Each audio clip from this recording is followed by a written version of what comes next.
இப்போ பெண்கள்லாம் வந்து சினிமால தக்க வச்சுக்கிறது ரொம்ப கஷ்டம். அட்ஜஸ்ட்மென்ட் போக வேண்டியிருக்கும். அவங்களோட அழக வந்து தக்க வச்சுக்கிறதுக்கு நெறைய விஷயங்கள் பண்ண வேண்டியிருக்குமே. நான் சும்மா அட்ஜஸ்ட் பண்ண எந்த தொழிலில் இல்லை, அது கரெக்ட். அதெல்லாம் கிடையாது.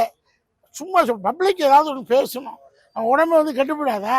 ம். ஆ, அவங்க வந்து 30 கிலோ 35 கிலோ தான் இருக்காங்க. அப்போ அவங்க போய் என்னது போய் உடம்பு இதாகிறாதா, நோய் வந்துடாதா?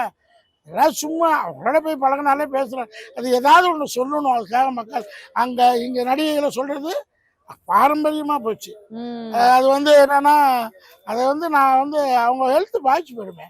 அட்ஜஸ்ட்மெண்ட் போகணும், அது போகணும், இது போகணும். சின்ன லெவலில் ஏதோ குச்சு குச்சம் இருக்கலாம். பட் ஒரு டிப்ளமேட்டிக் ஆக ஆக நெருங்க கூட முடியாது. அது உண்மதான். நீங்கள் நயன்தாரா மேடம் மேலே பட்ட காற்று மேலே பண்ணோம்னா நான் ஒரு பெரிய நடிகன் ஆகணும். ம். இப்போ கீர்த்தி மேடத்தோட இதுக்குன்னா அந்த அந்த அந்த பதவியை பிடிக்கும். சும்மாலாம் கிடையாது, சொல்லுவாங்க. சொல்கிறவங்களுக்கு வாய் என்ன பிடிச்சதா, மாங்காய் பிடிச்சதா, நடித்து பார்க்கணும்.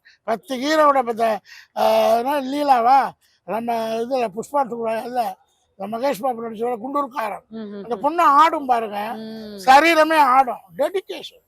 இந்த மாதிரி ஒர்க் எத்திக்ஸ் பண்ணணும். உடம்ப வச்சுக்கிறது நல்லது தான், பாடி அப்படியே ஃபிட்டிங் வச்சுக்கணும். மக்கள் ரசிக்க மாட்டாங்கல்ல. ஆமா. இந்த மாதிரி அப்படி போய் இப்படி போய் உடம்ப கெடுத்துக்கிட்டா எந்த ஃபேன்ஸ் வருவாங்க? They are dedicated.